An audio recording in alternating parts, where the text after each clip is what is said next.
Alright, what's going on? So, update, we have the new server installed.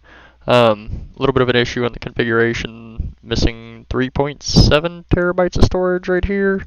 But everything is up and running, it's in the rack. Got a whole bunch of other stuff going on. Still have the other server running too, so that way we can just copy everything over. Whenever that time gets to and we get this storage fixed. The game-wise, I started blocking out a level to kind of get ready for testing real quick. Modified a few other things. Uh, we'll go ahead and play this real quick. We'll put this over here in a new editor, full screen it. As you can see, you got fire effects.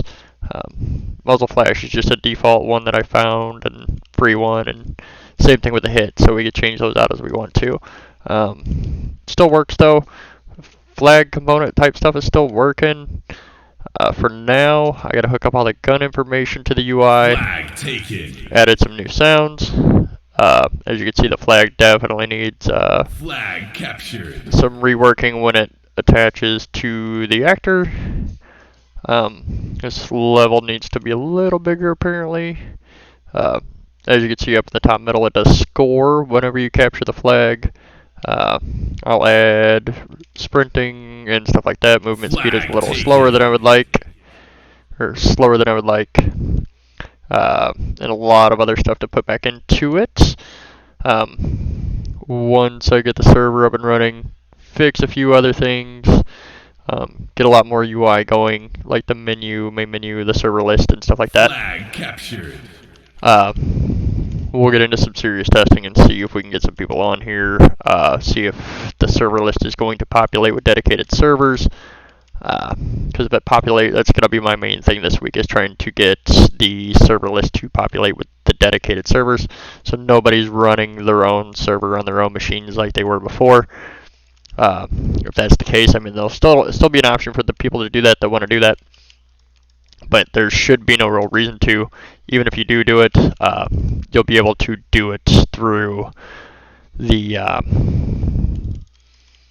command line. You won't have to be in the game. You won't be the actual server yourself. You'll still be a client type thing, and stuff like that.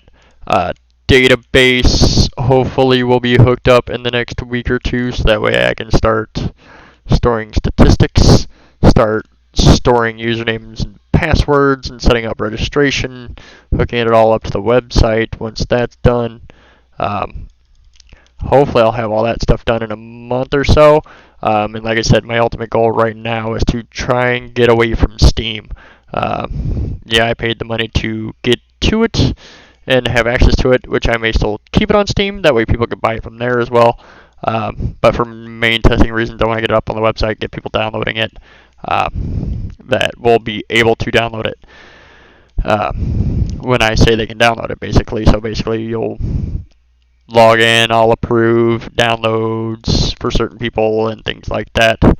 That way people aren't just running around getting it for free, or just download the files directly from the website, and I'll post the link somewhere whenever that's ready to go.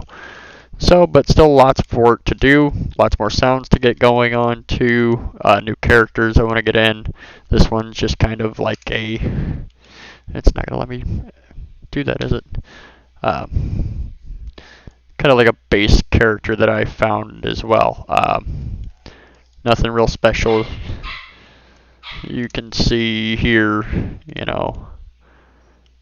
wow, it's fast. Nothing special, but I do like the style of it. There's a couple different skinned versions of it too, for different teams. That'll be playable as well. So hopefully I'll have some more tomorrow, and I'll see you all then.